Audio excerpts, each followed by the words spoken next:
आज आपण सुरमई मच्छी फ्राय याची रेसिपी पाहणार आहोत। तर चला वळूया किचनकडे। सुरमई मच्छी फ्राय बनवण्यासाठी इथे मी 1 किलो सुरमई मच्छी घेतलेली आहे। मच्छी आणल्यावर त्याच्यातली घाण काढून मच्छी स्वच्छ धुवून घ्यायची आहे। आता आपण सुरमई मच्छी मॅरिनेट करत ठेवूया। मॅरिनेशनसाठी अर्धा चमच हळद, 1 चमच लाल तिखट, 1 चमच काश्मीरी लाल मिरची पावडर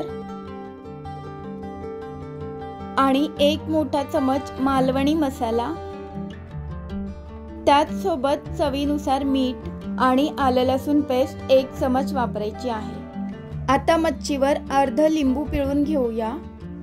तुम्ही इथे कोकम आगळ किंवा चिंचेचं पाणी सुद्धा वापरू शकता।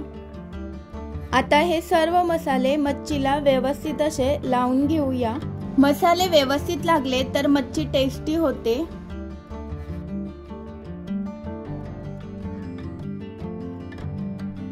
तर अशा प्रकारे मच्छीला व्यवस्थित असे मसाले कोट करून झालेले आहेत। आता आपण ही अर्धा तासासाठी फ्रीज मध्ये मॅरिनेट करत ठेवूया।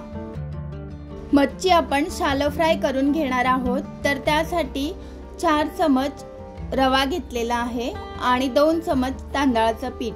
तांदळाच्या पिठामुळे मच्छीला छान असा कुरकुरीतपणा येतो, म्हणून थोडं तांदळाचं पीठ घ्यायचं आहे। तुम्हाला हवं असेल तर तुम्ही फक्त रव्यामध्ये मच्छी फ्राय करू शकता। यामध्ये अगदी अर्धा चमच म्हणजे फक्त चवीनुसार आपण लाल तिखट वापरणार आहोत। रवा आणि लाल तिखट चांगलं मिक्स करून घेऊया आणि आता यामध्ये पाव चमच मीठ घालूया। मीठ आणि तिखट सुरमईच्या वरच्या कोटिंगला टेस्ट येण्यापुरतच वापरायचं आहे। मच्छी फ्राय करण्यासाठी गॅसवर पॅन गरम करत ठेवलेला आहे। गॅसची फ्लेम पूर्णपणे स्लो ठेवायची आहे। मसाल्यांमध्ये मॅरिनेट करत ठेवलेले सुरमईचे पीसेस मी फ्रीज मधून काढून घेतलेले आहेत। पॅन मध्ये सुरुवातीला 1 पळी तेल घालायचं आहे आणि तेल असं सर्व बाजूने पसरून घ्यायचं आहे पॅनला। आता आपण सुरमईचा 1 पीस घेऊया आणि या रवा आणि तांदळाच्या पिठामध्ये आपण ते घोळून फ्राय करण्यासाठी ठेवूया। हे अशा प्रकारे घोळून घ्यायचं आहे। रवा आणि तांदळाच्या पिठाचं जे कोटिंग आहे ते व्यवस्थित असं मच्छीला लागलं पाहिजे आणि आता शालो फ्राय करण्यासाठी पॅन मध्ये ठेवायचं आहे। तर अशा प्रकारे सेम प्रोसेस मध्ये 1-1 पीस असं तव्यावर फ्राय करण्यासाठी ठेवायचं आहे।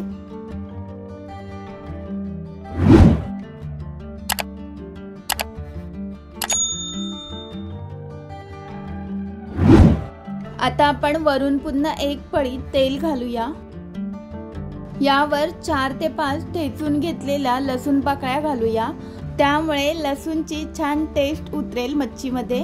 एका बाजूने सुरमई फ्राय करून झालेली आहे। आता आपण ती दुसऱ्या बाजूने सुद्धा फ्राय करून घेणार आहोत। एका बाजूने मच्छी 7 ते 8 मिनिटं फ्राय करून घ्यायची आहे स्लो गॅसवरच आणि नंतर मग पलटून ती दुसऱ्या बाजूने सुद्धा 7 ते 8 मिनिटं फ्राय करून घ्यायची आहे।